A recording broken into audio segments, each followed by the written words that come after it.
What's up, everybody? You might be confused and wondering what this is right now. So we've had a long season, had a lot of things happen, a lot of stuff that's been ups and downs and drama and trades and a lot of stuff that's happening. We got the playoffs around the corner, so we decided we're going to go ahead and do what we call a little recap show. We don't have a name for it yet, but hopefully we'll come up with one soon. And we're going to do this. I'm Lockdown. I'm Strix. I'm Hey guys, how's it going? I am Claire, also known as Spring Roll. You guys might know me as a game master in some of the games. You might have She seen lays down me. the law. I do, unfortunately for me. But yeah, happy to be here. Yeah, so this is something exciting. We're going to kind of go over and cover some things that have happened and kind of get some people caught up that maybe haven't catched all the matches and just kind of wondering what's going on with the league, or just get everything kind of recapped.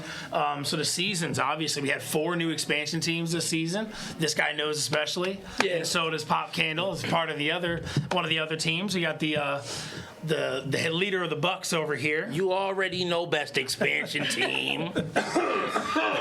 And from the other expansion team, one of the expansion teams, you think they also got the leaders. Oh, hold on, I got to. You got that crow, bro.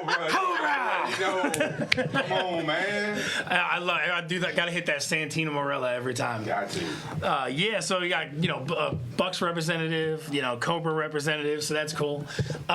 Both teams actually for expansion teams finished out pretty well. I mean, 4-6, and then I believe 3-7. Yeah, 3-7, which even still is huge because there was some teams that other expansion teams, Gorillas and Trolls, their first year, they each had like 1 win. And that was it. So I mean, already getting 3 and 4 wins your first season is huge. I definitely think if we're talking numbers and like talent and stuff like that, I mean, obviously there's some players that would beat this draft class, but I think this is probably the best draft class because there was so many people that came out in the draft and so many good players, and also just a lot. It was a lot more than it's ever been. It was so insane. Even drafting, coming into the season, I was worried. It's one of those things and then you get to meet all the players and get to see people, and I like to joke with Pop, but Pop is a great example of somebody that you would not necessarily expect how good some of the rookies are this season, and really are in the conversation from some of those best players across the time. And then you get some players that they come in and literally just I play everything and I know how to play everything, and then you see them play and it's no, you don't. And there's quite a few of that, you know what I mean? Yeah, and it's also when you get on the sticks and you get in that spotlight, it's way different. I mean, so we'll just ask Pop. I mean, so you were real new to the UEL, didn't know much about it, and you you're a gamer, but not a huge gamer, because I remember talking to you during the draft stuff, man. So I mean, what's the experience been like? Well, I'm glad for this experience right now. Meaning all y'all have been great. I remember the first day I got here, I walked in, started taking pictures. I was like, oh my goodness, what's going on here? It's a belt? That's a belt? What kind of belt is this? Who's this guy over here? Is that a kid? What's going on here? But then meeting everybody and having a conversation with everybody and seeing what everybody played, what kind of game they was great at, it was just wow, I never heard of that game. And then watched it and oh, I want to play that. Yeah. I want to play that game. What? How many people got to play? I don't got friends like that. So. Yeah.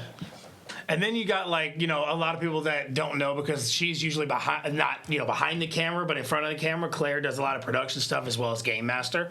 And so for you coming into the league and seeing the season, and you came kind of middle of the season last season, I think, right? I came literally, I think, almost a year ago. Yeah. So middle of the season, kind of, I think, looking around and seeing the Reapers were starting to really pop off at that point, which I know that they've been doing well in past seasons, but never really popping off as much as they were. Yeah, so the Reapers before were Baba Yaga, before they were the Reapers. So right before that season, I mean, they were in the playoffs with 4 players. Yeah. You know what I mean? And then they drafted so well, got Hollywood, and then that kind of started the reign of the Reapers. From day one, people very unexpected. That was when everybody called them a bottom 3 team. And that caused sparked a lot of drama last season. But so you coming in, this was your first season from start to finish from the background side with all the stuff that has changed.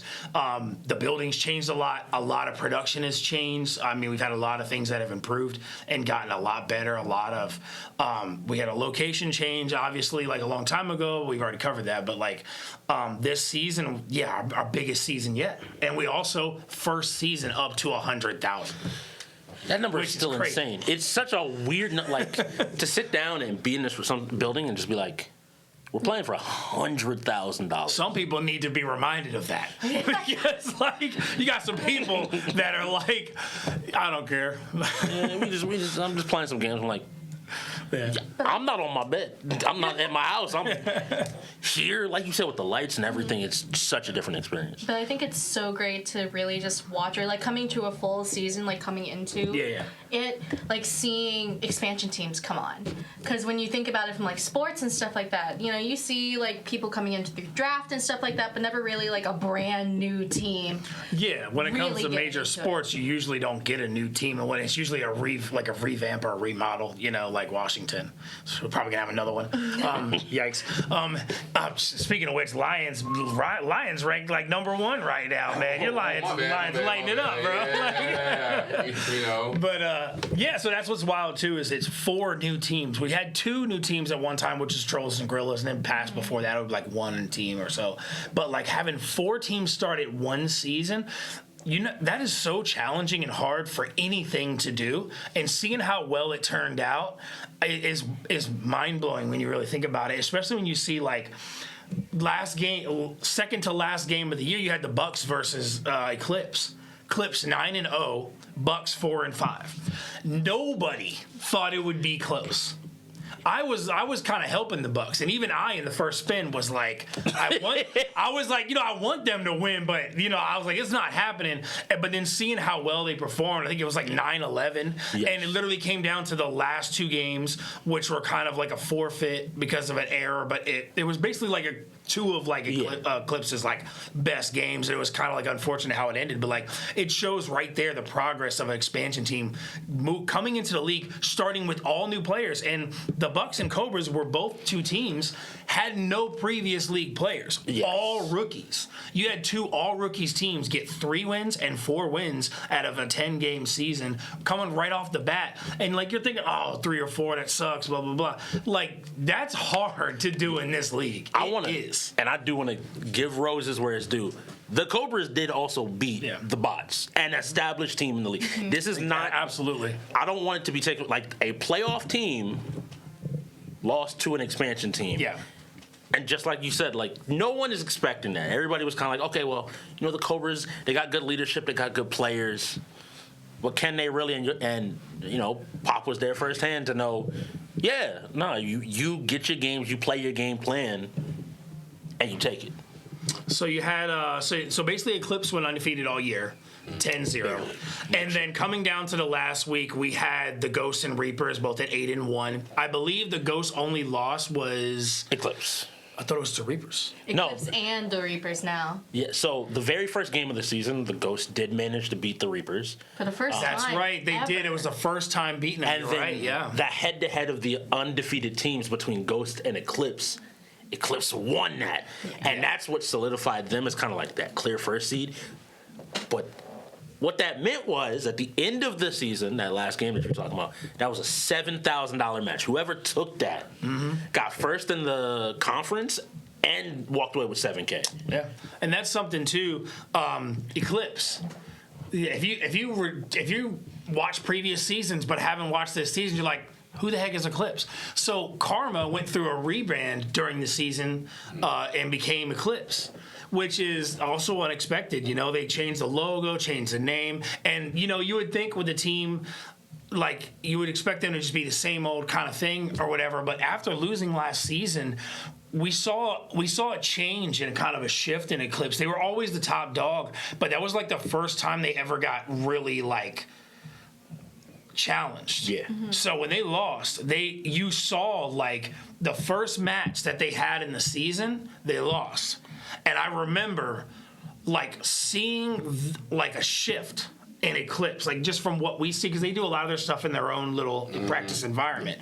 But you saw a shift immediately of like, they started practicing, they started working harder. You saw in them like they had the mindset of we will never lose again. Yes. and that's how they literally acted, how they treated it, and that went into a lot of the belt matches. Because coming in, the Ghosts had strategy and shooter belt, and man, some of the battles that we had belt matches. We even had some belt matches that weren't streamed, that were done on Discord. Yes, which is something new to us as well. And they were just back and forth going, and Eclipse ended up taking both belts from them.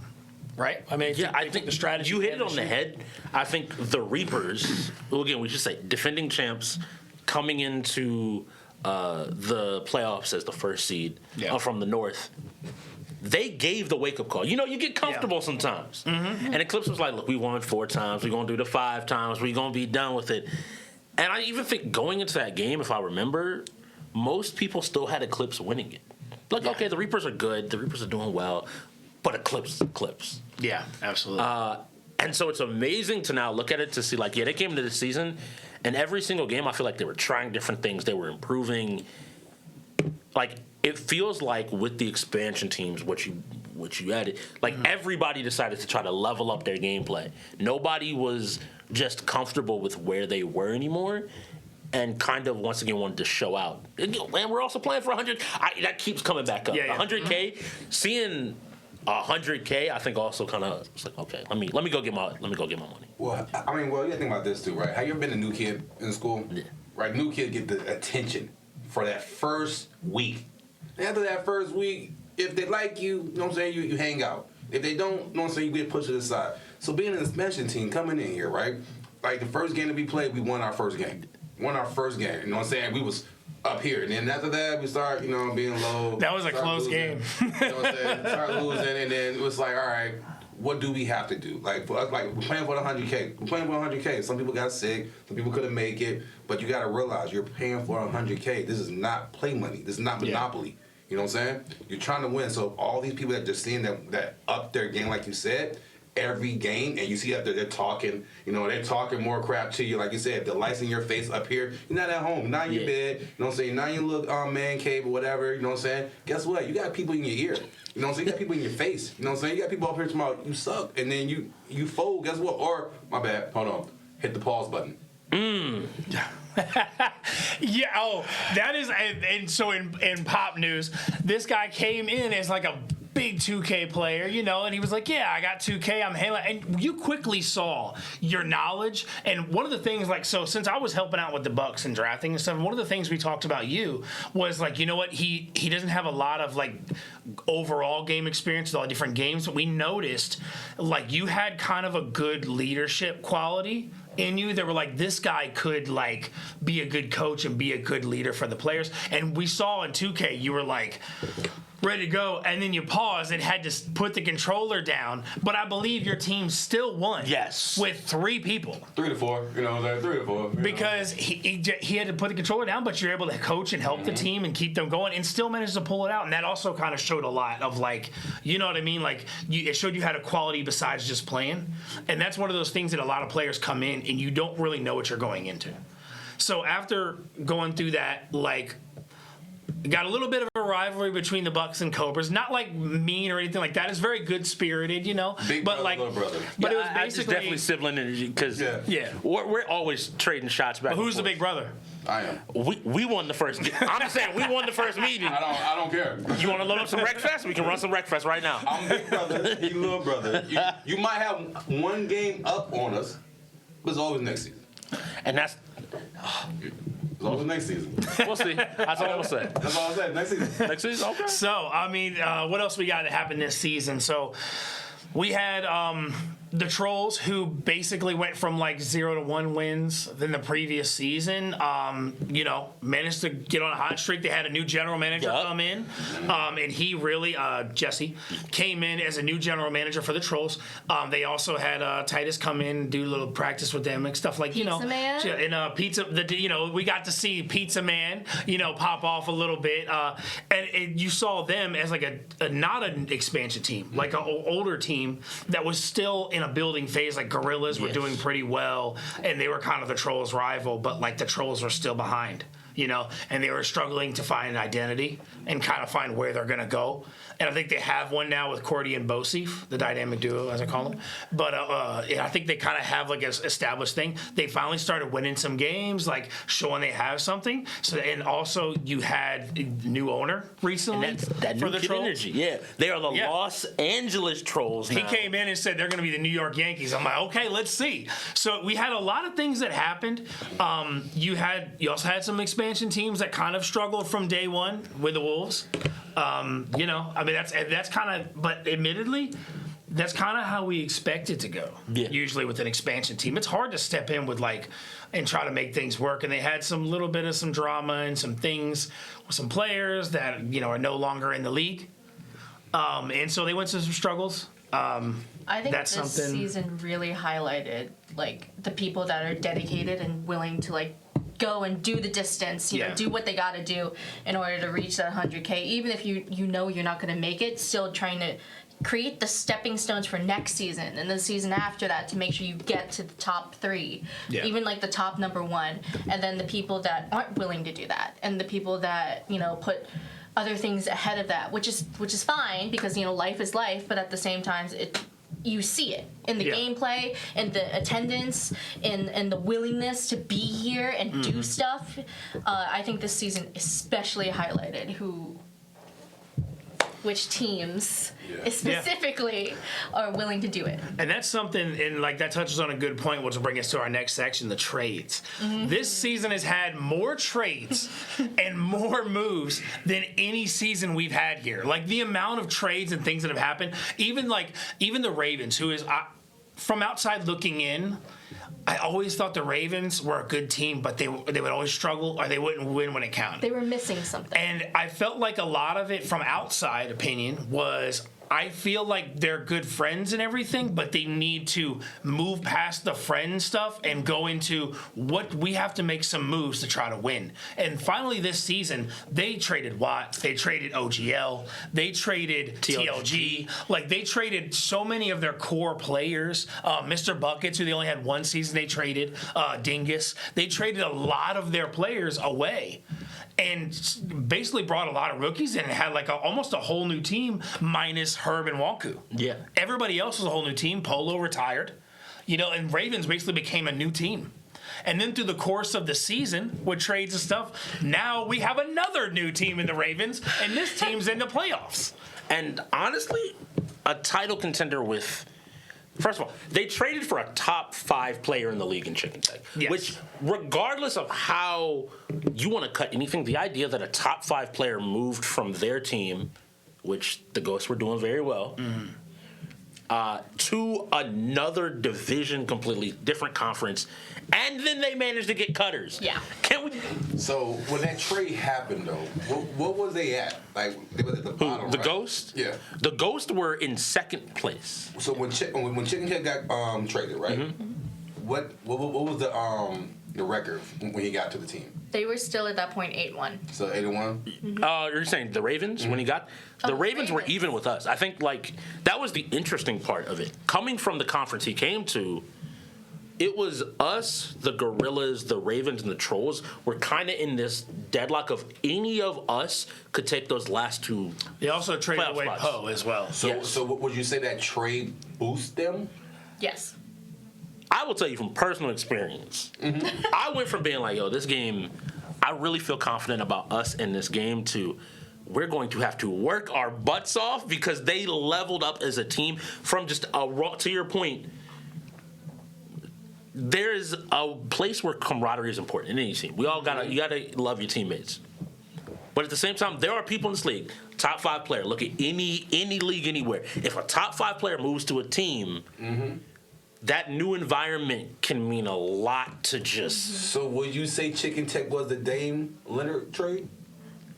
That's a good reference. I can see that. I can see that. And by the way, also, I'm real excited to see how the Bucks do this Yes. season. That's what with I'm that, saying. Because I think that's a good reference. I think that's a good reference to go by it because Because here's the thing, like, and so that kind of brings me back to the Ghosts. So the Ghosts traded Chicken. They traded because of some drama stuff. I don't know too much of details, but there was some argument stuff going on within the team, and a lot of that is where I kind of noticed, like, in the NBA, you see these teams try to make a super team to beat the championship teams. Right. And sometimes it works, sometimes it doesn't. It worked with LeBron in Heat. But now with the Lakers, didn't work. You see it worked with Golden State. So sometimes it works, sometimes it doesn't. Even going all the way back to like previous season, maybe even before the previous season of that, Ghosts were making a lot of trades to try to make that super team. They were making trades, trading a lot of high-profile players at the time to make like a super team. Well, the problem was, even though they were winning, they were losing when it counted. And a lot of that, I think, is because they brought a lot of, just like the NBA, a lot of egos. I'm the best. I'm the best. When you got 7 players on the team saying they're the best, at some point, it's not going to work, in my opinion. And I think that's where they I think they were butting heads a lot, to where they're all great players, but the problem was the egos, I think, were getting in the way. Yeah. And I think that's what caused some of the rifts and why they had to make some trades and move some people away. Now, they feel right now, like, up until recent weeks, they feel great. They feel like, oh, man, like, we got a new thing. We're doing great right now. And I was skeptical. Even before the match against the Reapers, I was skeptical because I was like, they had a long break in the season. They had like a 120-day break or something. Yeah. So a lot of stuff happened. They did some belt challenges, things like that. But even though they weren't competing in the matches, a lot of stuff off the matches was happening. And I was kind of in the mindset of like, yeah, you feel good, but you haven't got a chance to prove it yet. You know what I'm saying? Like, it's okay to feel good, but until you can feel good and perform good on the matches, on the spotlight when it counts, that doesn't prove anything. Yes. You know what I mean? And I think what happened with against the Reapers match, the Reapers took advantage of that recent drama and emotion and stuff, and I think they played their mind games, which is what Hollywood does. And I think he was able to kind of poke at him a little bit and then get the mental edge in the match. Yeah. I mean, you know? I mean, if you got the side notes, use them.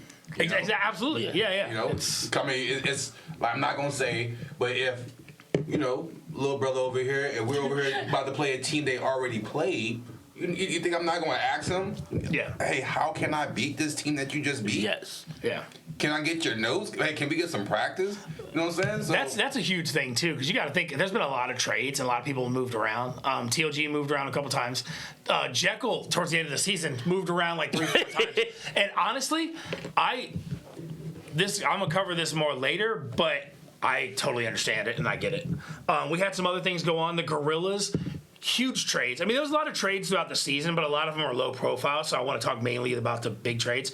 So the Chicken Tech trade was a Chicken Tech in a 5th round for OGL and X-Ray Kenny. Which, to your point, like... Oh, wait. No, Zack Attack was different. Zack Attack was a different trade. Was Zack Attack for Cutters? So they had a 3-way trade, I believe, with another team, which I think is what moved Zack Attack, I believe. Was TLG been up in the trade? In a 3-man trade? No. Unfortunately, TLG was with the Wolves. He basically went to the Wolves to try to help to see if he can help them get organized, stuff like that. Gotcha. But they were going through some trials, stuff like that. He is now on the Trolls, which, as a note, even before this season, like a season ago, I was saying, when I was with the Trolls, we need to trade for TLG. I was like, we need to get TLG. I thought he would have. TLG is a good fighter, but I think he kind of got trapped behind that Herb wall of like, Herb, gotta watch out for Herb, and he was kind of in the shadow. He was Klay Thompson on the Warriors. You know what I'm saying? Like, he's not Curry. Still you know what I mean? But guess what? Hey, he's one of those. But a lot of times, you take those players that are behind somebody and move them to another team to get a chance to shine. Yep. And Trolls needed a top 10 fighter.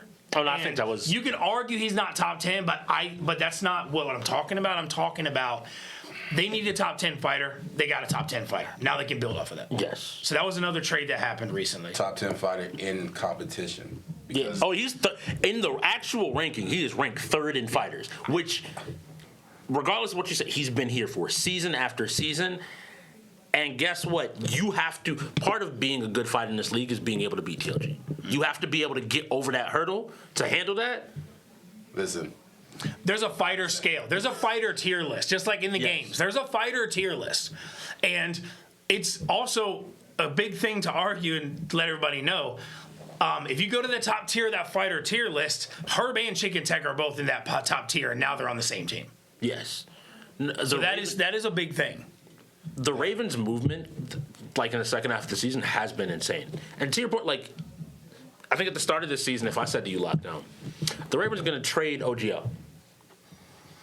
And in that trade, they're also going to end up with Chicken Tech. You would have looked at me and been like, my first thought would be, is OGL not playing anymore? Like, you know what I mean? Like, my first thought is like, oh, is he just stepping away and so they're like trading him to try to like fool somebody or something? That would be my thought. I didn't think he would ever go.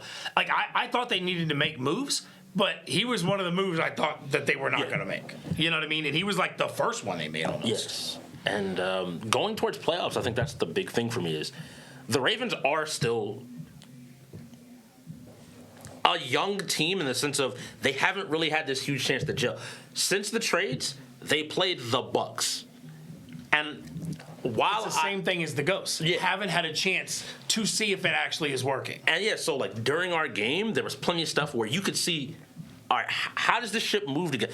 This is stuff that you and I understand because from game one, we can go back and look at game one or when we played each other and see how far our teams have come over the course of the season and how all 10 of those games were important for where we are. Mm-hmm. Going into playoffs, yeah, you got veteran talent. Yeah, you got people that are talented. But the Reapers are the best example of a team that everyone can look like they have really good players. But when they're together as a like team, they have a problem. Well, and that also goes back to like when with teams is like I was saying with some of these teams that have a lot of big profile players and stuff like that, and the egos clashing is it comes back to another sports reference or esports, another sports reference. I'll use basketball again. It's just easy to use. Is there any team in the NBA that has 5 starting point guards? No. FIFA. Or, you know, football, soccer, whichever thing you call it. FIFA in the league for us, so we're going to call it FIFA. You're not going to have all forwards. You know what I mean? Football, you can't have 11 quarterbacks. You know what I mean? Like, and so you see a lot of these egos clash, and every team has to have certain types of pieces and types of players. And that's also where a lot of players need to keep in mind, what is my role? And I think one of the roles, I think Chicken was great at a lot of roles, but I think one of the roles he was struggling with was a little bit of the leadership when he was at the Ghosts. And so I think that's why moving him to another team. But the question is he going to mesh well with the leaders of that team? Is he going to get along with Herb? Is he going to get along with Black Diamond? They're the ones that run that team. You know what I mean? Yeah. You're basically bringing a high-profile player, but also a high-profile player who prides himself on his strategies and his coaching and his leadership and things like that. Even if other people don't agree with that, him having that is the type of person he is from everything I've seen. So is that going to mesh well with the Ravens? That's the test. And now they have a short window, just like the Ghosts. It's okay to make moves before the playoffs, but if you're making a trade to get LeBron a week before the playoffs, do you think you're going to win all the playoffs? I know he's LeBron, but I'm telling you, no. And I highlight, they are playing the Gorillas, who they beat by 1 point earlier this season. Yeah. That was with a team that was already together and established. Barely got out of that. It was a last game that could have gone either way. And so, I'm right there with you. So, hold on. So, okay, you brought up an idea, right? So, who will win that game then? Which game specifically? What you just talked about? Ravens versus Gorillas. Ravens versus Gorillas. I have to be honest. I think the Gorillas are going to win. Okay. Here's why I say that. One of the big trades the Gorillas made, they got Carnage and Global, which I also find interesting. Beginning of the season, Hollywood and the Reapers were bragging about how good Carnage and Global were to everybody. Mm-hmm. And they played like a couple games, and then they weren't playing. And then towards the end of the season, they trade them away. So my thought was, wait a minute, why are they trading them away if they're so good? But we have seen how Global has performed. And I think Global and Gat Life together, that's a dangerous combo in fighters. That's a dangerous, and I'm gonna save my other stuff for when we get to the next section. But we can transfer that soon. But like, that's a dangerous combo right there. And the Gorillas, to me, were a team that, and I've said this for like 2 seasons, and I think a lot of people would agree with me. The Gorillas always have the same trend. They have about 8 to 10 games out of those 33 that they always win. But once they hit those games, if there's still time and more games to play, all the rest of the games they struggle with.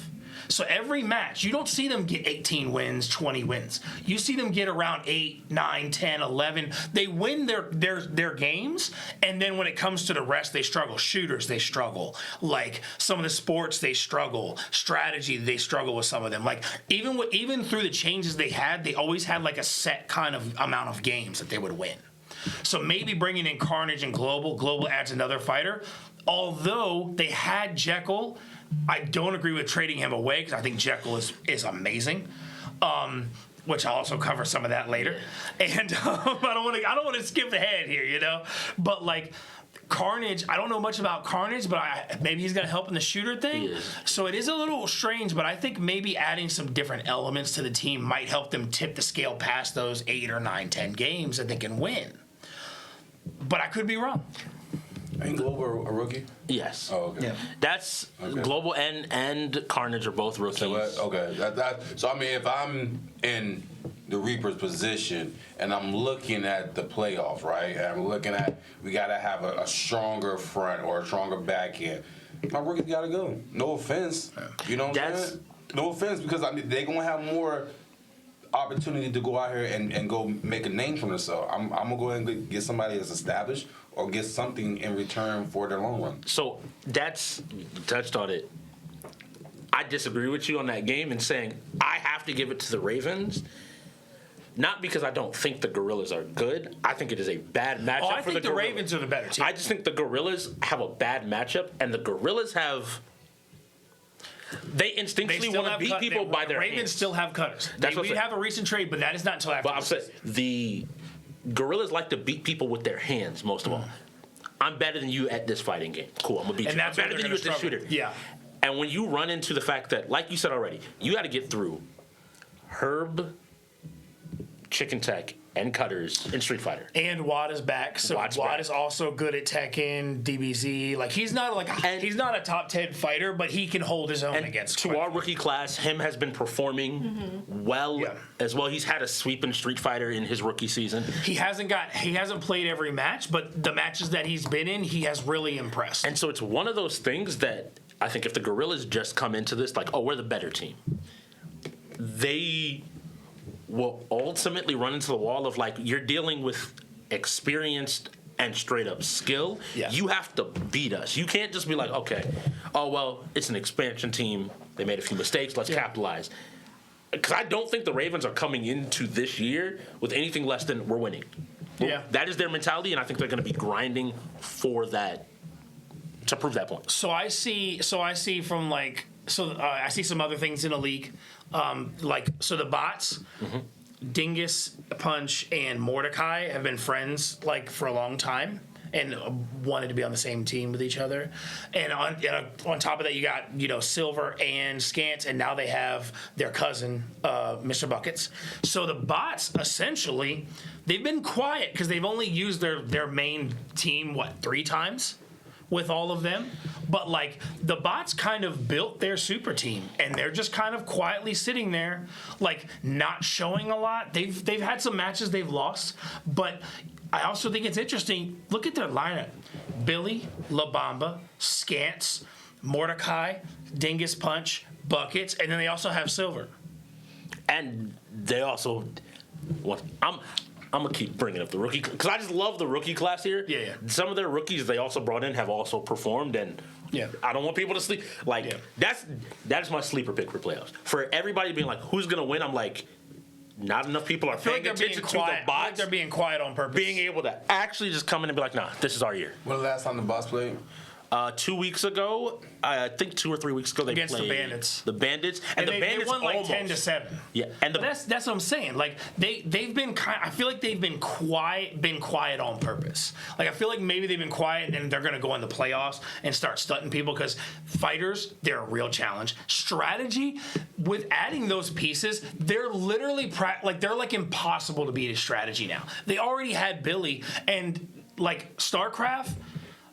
Billy beats teams by himself, and now they got Dingus. 3 other players who can beat teams by themselves, basically, essentially in StarCraft. Like, and so in League of Legends as well. Like, Mr. Buckets, I think, has multiple accounts of like a couple hundred levels. Like, you know what I mean? Like, they have like crazy strategy on the team in fighters.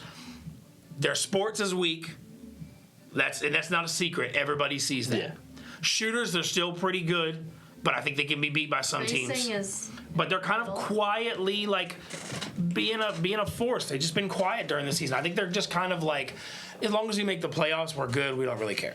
Yeah, I'm excited for the playoffs as a whole. Like, it doesn't feel like there's a clear. Like everybody's gonna point to Eclipse, but there's not like so clear of a favorite where I'm like, they're gonna win it this season. Yeah, which makes a lot.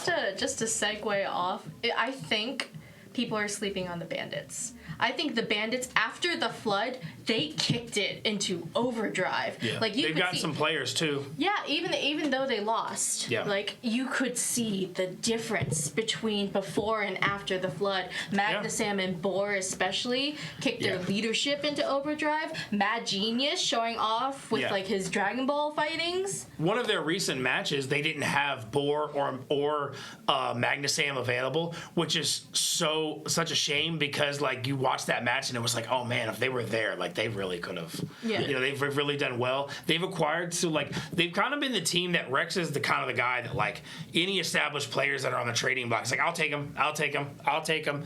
He has a great practice structure. That's one thing I will say I really respect about Rex and what he's done with the Bandits. Mm-hmm. He has a great practice structure with the team. And he really doesn't need superstars on that team.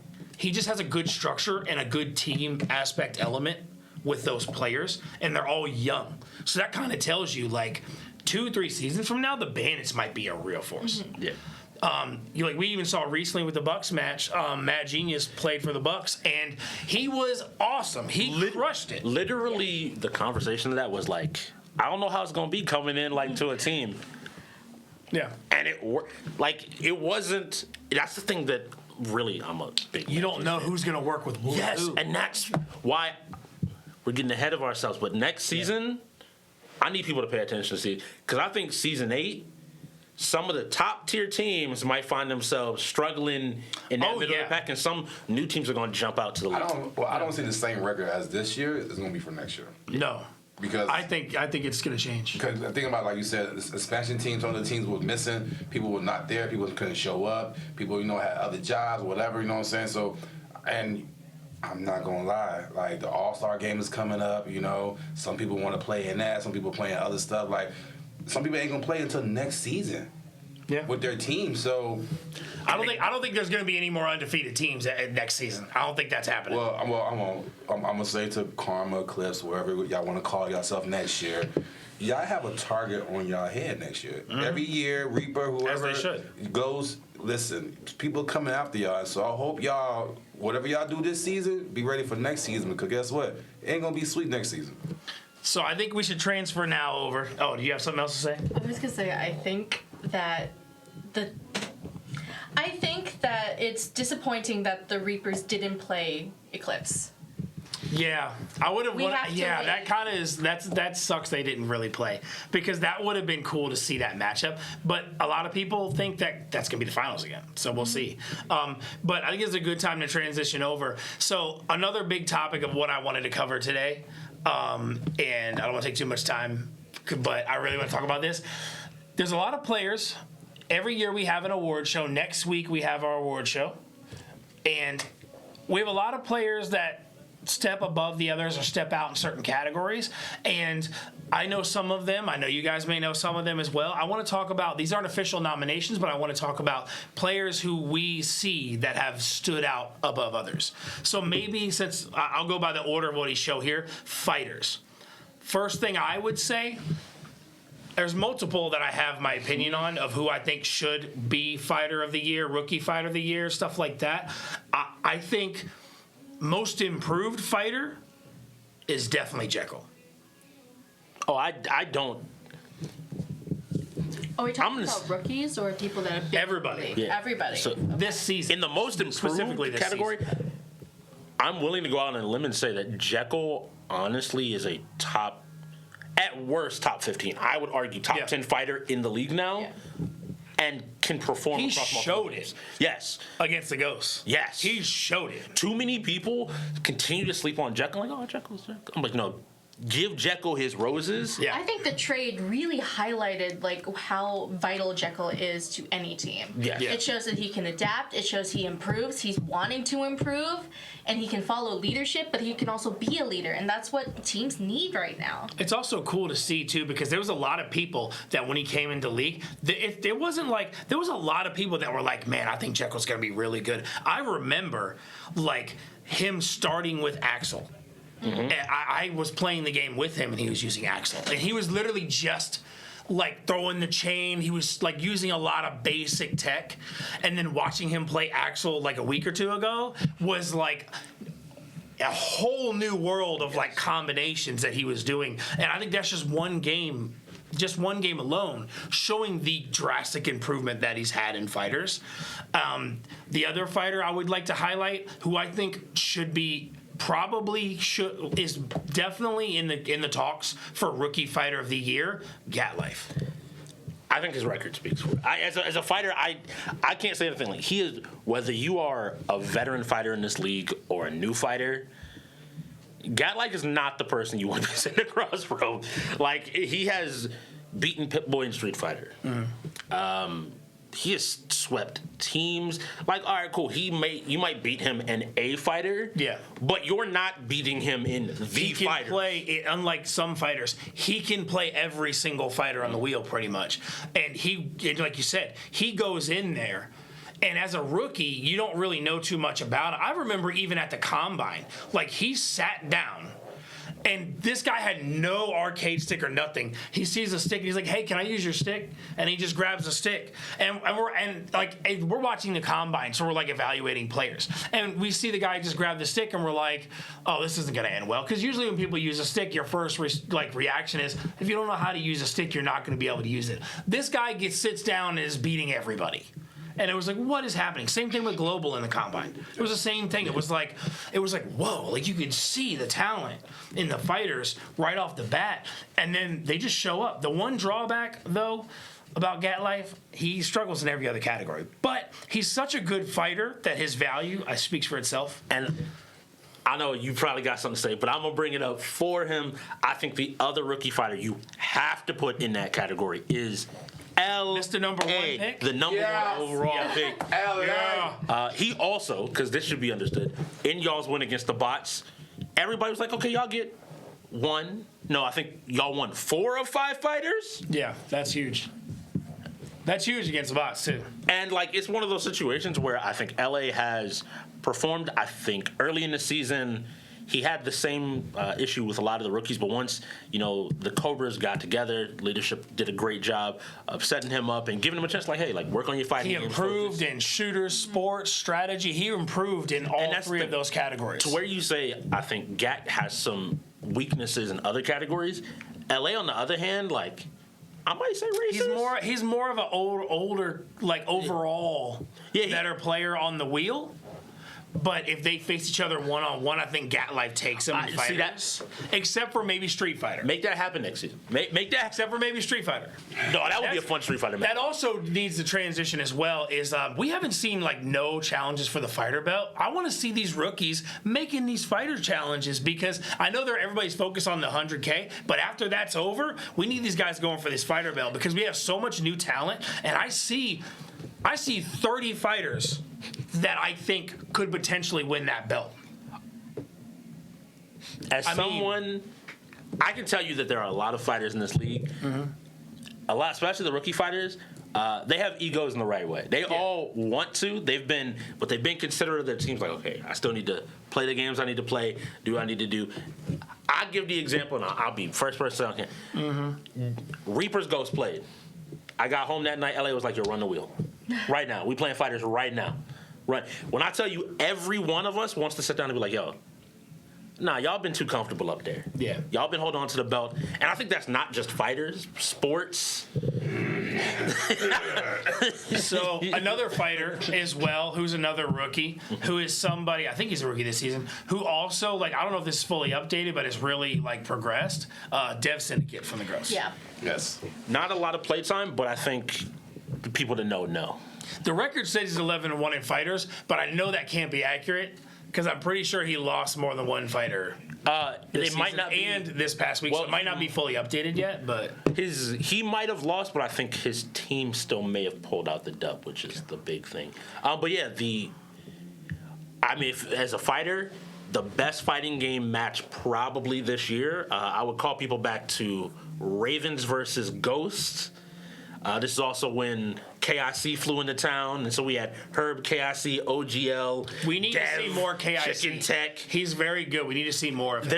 It was so many good, like just such a good matchup and really good Tekken, especially. So what you're saying is that we need to have one day just all fighters just show up here and just have a wheel? Have a round robin, just put your name in there, and then we just pick two names out. I mean, that's a great idea, dude. And just like a fighter challenge, we bring all the Have fighters a real and King just of the do a Hill. wheel. Yes. Exactly. A Like real- you have to win. You have to win all the way to the top and hold the position. That would be cool. That'd be I cool. think it's a little bit disappointing that the Ghost didn't have more games after the Flood. I think that's why we didn't really see a lot of Dev, and we Yeah. don't really remember like really pinnacle moments that he must have had, because he's a great fighter. Oh, we saw it back with the Reapers I and can the tell Ghost you. game.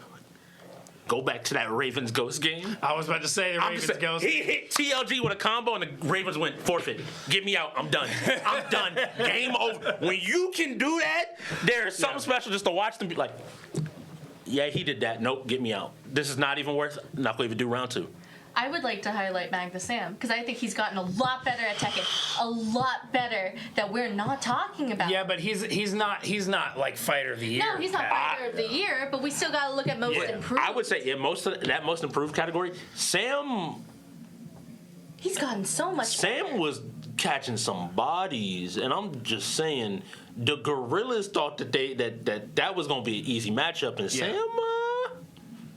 Sam, you know, he caught a few to say the least.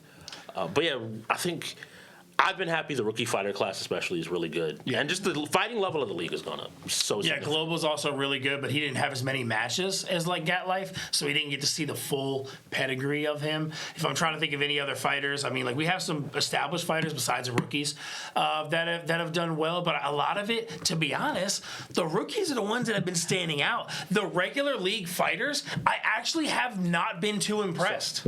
To be honest. It's one of my players.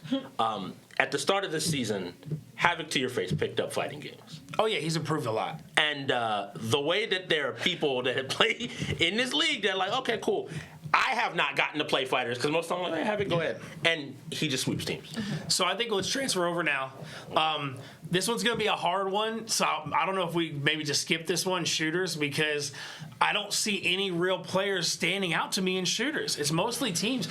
Even like in the rookies especially, I haven't really seen any rookie individuals step out from other people in the shooting category. Not rookies. It's not been as impressive. I mean, it's mostly team stuff. I got a sleeper that people are not really talking about, and some people don't even know about him. But I'm gonna say it, and I'm gonna say this right here: it's Raising Cajun.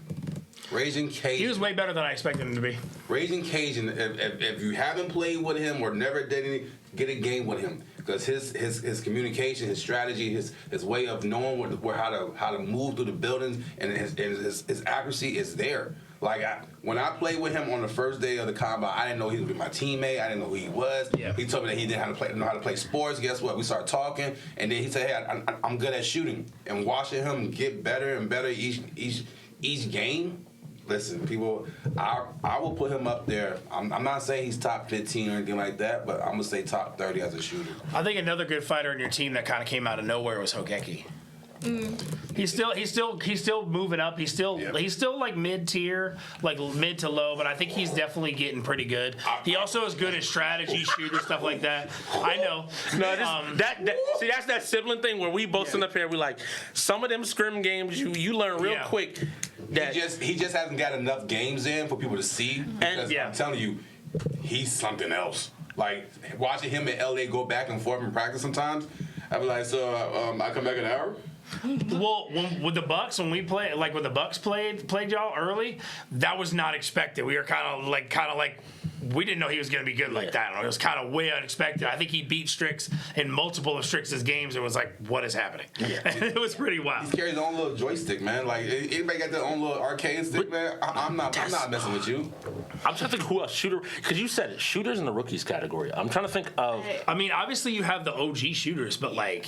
I hate to do it. I have to give it to Spicy. I have to. So why would you hate to do it? Spicy is the most underrated player on Eclipse, period. Yeah. Did you see the Star Wars game versus Eclipse and the Gorillas? No, I didn't. It was a fight. They were doing the fighter squad thing with all the ships and stuff like that. Okay, yeah. His score by itself could have just bodied the Gorillas alone. Just him. Spicy is like, it says right here he's 64-8 in shooters. I mean, he is on Eclipse, but like Spicy is one of those players that he really is one of the top 5 players on Eclipse, no doubt. Yeah. And he kind of gets slept on a lot. He's not amazing at every category, but he's such a good player at multiple categories. And like in the shooters, he really shows out. Doomsday has improved a lot since day one that he came on. Their rookie of this year was Nexus. Now Nexus has been up and down. I think he's a great player. Is he in the category for Rookie of the Year? Yes, I will say that. Do I think he wins it? No. I think similar to what you said about Spicy, it is the unfortunate situation on being on a team with too many good players. It's hard to stand out. That is the biggest thing, is you can look at Nexus, and everybody's like, yo, Nexus hasn't been losing. Nexus has been playing really well. Yeah. Unfortunately, you are on Eclipse. And the thing where you said Spicy's a top 5 shooter in the league, or on Eclipse, and to say that like he could go anywhere and be like the best shooter on the team, let alone when he's on a team like that. I think Nexus fell into that same category where I look, and then as the season went on, we got to see a few more of the holes. Yeah. Where he has still have room to grow. Again, every rookie, you know that you have like a season going forward. You always have room to grow, but there's a lot of room where I'll be like, you don't look as untouchable as you maybe looked earlier in the season. So low key, I want to highlight a little bit. Brent. I think RG.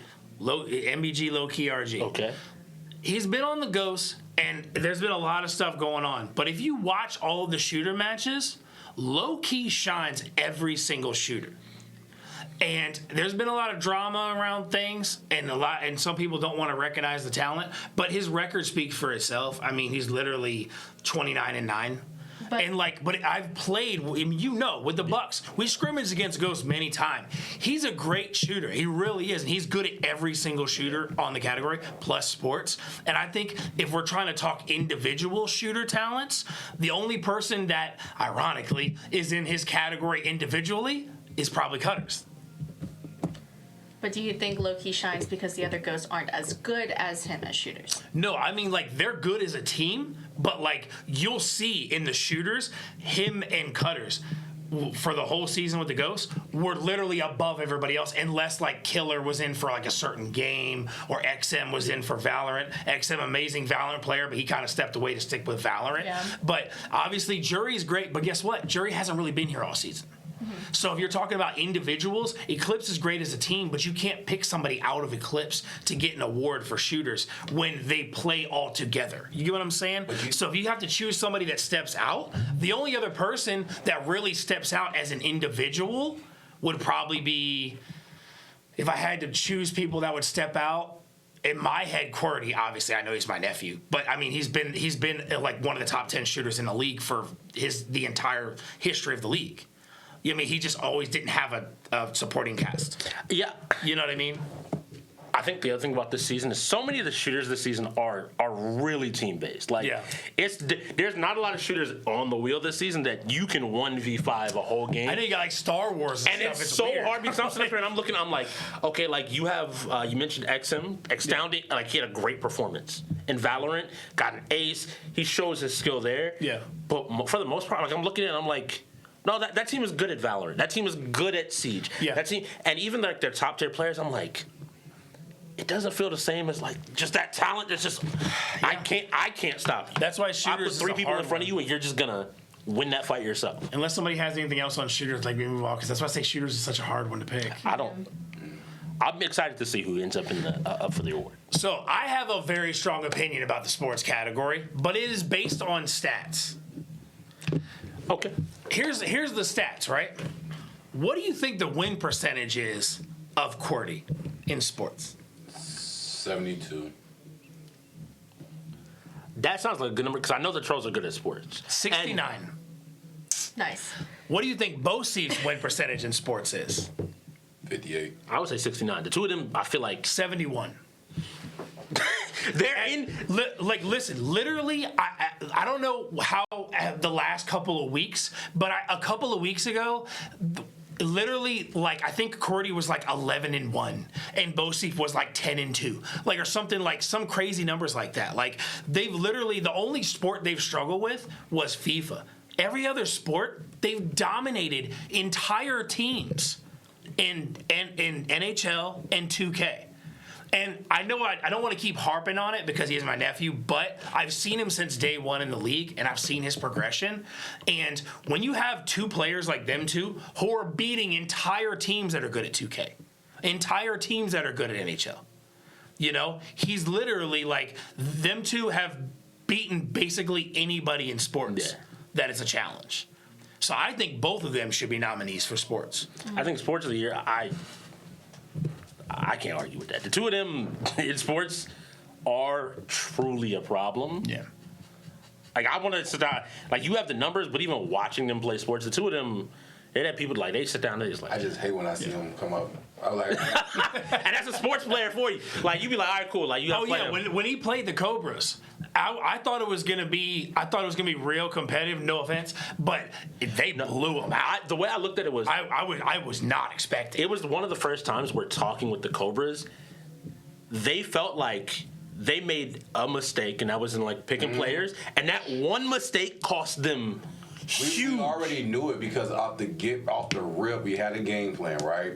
We had a game plan. We was going, hey, if they do this right here, but we got sidetracked on the pick. Yeah. You know, we didn't see the last pick. I was the last person to go, and I told him if I see something else, I'm gonna go with something else, and I didn't see it. If I had saw it, I would have went a different way, and then we could have, you know what I'm saying, had a better game against them because at the end of the day, like. Y'all keep making examples of, y'all said sometimes stuff don't match, right? If you get a sandwich, you know, a bologna or a ham sandwich, right? If you add chips to it, it's a different sandwich. You know what I'm saying? If you add cheese to it, it's a different sandwich. Sometimes when you get a group like him and those young guys who know how to play sports, sometimes you got to stick to your game plan. And with those guys, you already know, like with Cutter and him and QWERTY, they do their special. Like you have to get them first. If you don't have nobody who can guard them, guess what? Change your whole game plan. Cutter's has been that day one. That's why they call it the Cutter's backpack and the Cutter strat in 2K. Because like literally, like when you would play them, he was a problem. Now the Ghosts have Hydro and Low Key, and both of them in sports are crazy good as well. I'm not And gonna lie that's to you. actually bringing it up. Hydro is definitely one of the best fighters in the league, but he's been kind of quiet this season.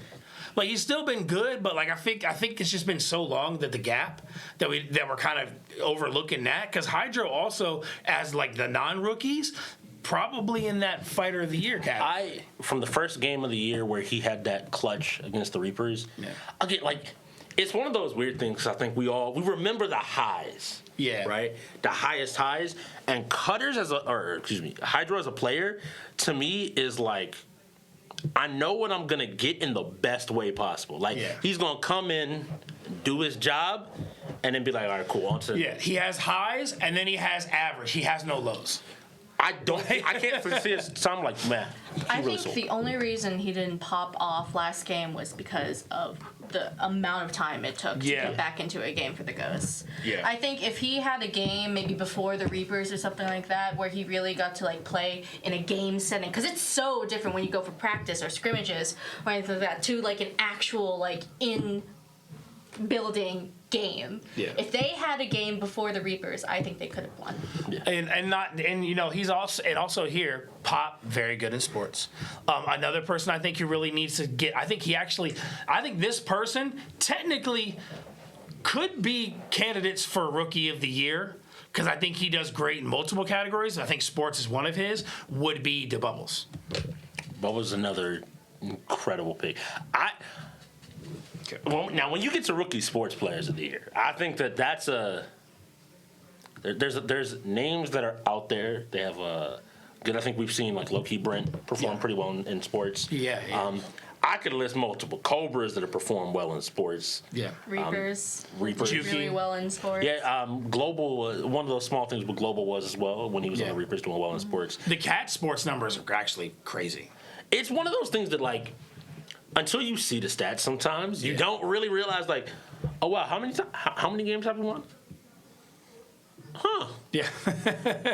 I think so, and that's why I say sometimes when you're talking individual players, I look more at the standouts over the teams. Yeah. Because when you have a team like the Reapers who win sports, it's like, yeah, but all four of them in that sports game will be about even. Nobody's standing above the rest. And so that's why I think even though they may be a team that wins a lot of sports, I don't really think they have like a sports of the year person, in my opinion, because sports of the year should be, if we're talking individual players, it needs to be a player who steps out and shines above the people around him.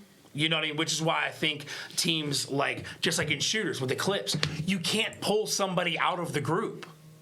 Because if you pull one out, it downs the rest. Like they're all even.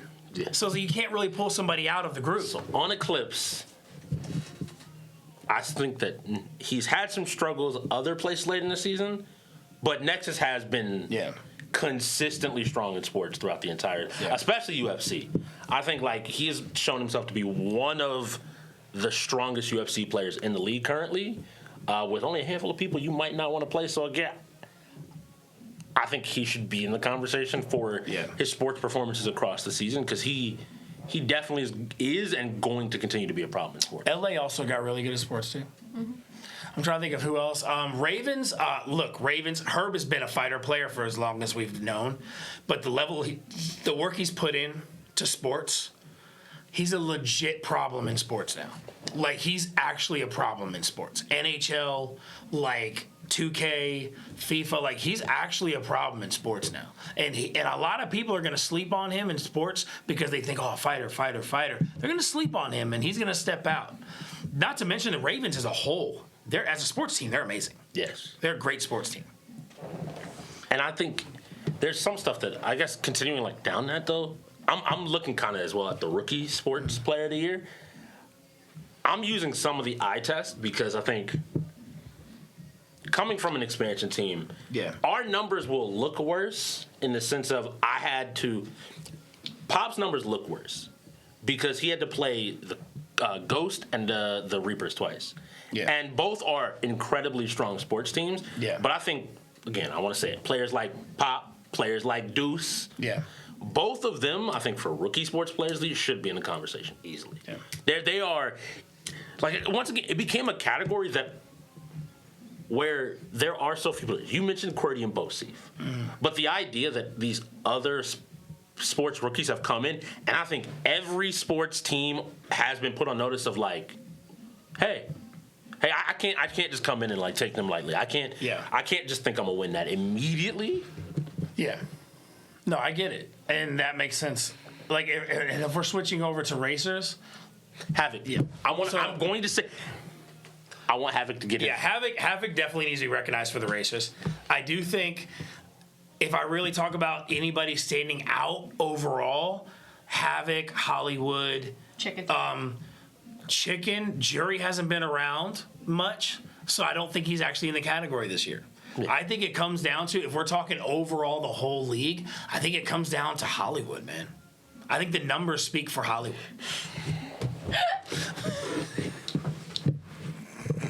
Speaking of segues. Oh, geez. All right, so we'll go ahead and wrap this up here. We talked about some players that are off top of our head. Who do you think should be the nominees? Who do you think should be the ones that should get awards? If we're talking Coach of the Year, we got a lot of coaches. We got a lot of MVPs, Most Improved. You got the strategy. Strategy is also a team thing. I think as a team, I think the Bots kind of take that strategy crown. Yeah. Although Eclipse has improved a lot in strategy, they went from not knowing how to play League to beating legit good people in League. To where it's like that transition is crazy. The Reapers stepped up their game and strategy, mostly because Hollywood's obsessed with League of Legends. Coaches, we had some new coaches. We had a lot of, you're one of them. You and Third Anarchist, I think both should be candidates for Coach of the Year. Yeah. I think you should be Coach of the Year, to be honest. Both. Because you both took expansion teams, led them to getting multiple wins and becoming a problem for teams. I think you need to be recognized for that. But I don't think it's just about a coach that has a winning team. Anyone can have a winning team without being a good coach. No, not saying that I don't know about winning teams have great arguably, coaches. but I get what you're saying. But I think it was more about taking people that don't know what they're doing and leading them through it, win or lose, no matter what situation, and putting the dedication and giving them the kind of willpower that they need to keep going. Absolutely. So I think we're going to transition out of that. But I would definitely say this is where you guys need to be talking and communicating in the Discord, and things like that. Leave a comment. What do you think? What do you think? Who should be? Who should be fighter? Who should be sport? Who should be strategy? Who should be shooter? We want to hear what you have to say as well. Yes. Also, next week coming up on the 26th, we have the game reveal for the next season. Before the playoffs, that's exciting. Yes. Right after that, you get the staff versus pro. You bet you're gonna see me step up to the sticks probably, assuming I get out of work. But you'll be able to see some staff versus pro. That should be fun. Hopefully everything will go smooth with that. And then 27th, which is the Friday, we're gonna have the rookies versus sophomores. That's another interesting one. Rookies are winning. I don't even rookies are winning. I don't even think about it. Rookies are cleaning house. We cleaning house. Come for that game. Okay, well, we'll see who's going for that. And then Saturday, we have the UEL Award Show. So you actually find out who actually is going to get these awards and nominees. So we'll find out officially. I got to break out the dress clothes, I gotta dig them out. And then after that, on Sunday, the 29th, we're going to get the North Conference All-Stars versus the South Conference All-Stars. And so we get that All-Star game, and that's what we got for next week. And then after that, playoffs. Yay, playoffs. So before we go, I want to say there's one person that we didn't talk about racing for a rookie, my boy, the Bubbles. Yes. Yep. We cannot. Bubbles. Cannot forget about him. That's my teammate. But at the same time, he's one of those guys that stepped up in racing. At the beginning of the season, he said he want to race. I told him come from next year and everything. Also, we're going for that sports belt. Just letting y'all know. We're going for that sports belt. I think AJ holds that, right? Yep. Yeah, AJ, that's a challenge, man. That's a challenge. Good luck with that one. But and I think that also is just a quick note. That's a testament. The reason you're probably thinking, why'd you talk about a lot of the expansion team players? You know why? Because all the established teams, they didn't really play a lot of rookies, man. They kind of just stuck to their own thing, and they let the expansion teams have the rookies, and look how they've shined and stepped out. And I think that's huge. You have some teams like the Bots who just basically let all their rookies go. And so, So you got some stuff, So, but we're going to go. We're going to wrap this up. Thanks for watching. Thanks for joining us. Hopefully next time we'll have some more stuff. We'll try to do this periodically when we can to kind of do a little recap. Thanks for watching, and we appreciate it. We'll see you next time, guys. See you after the playoffs. Bye. Bye.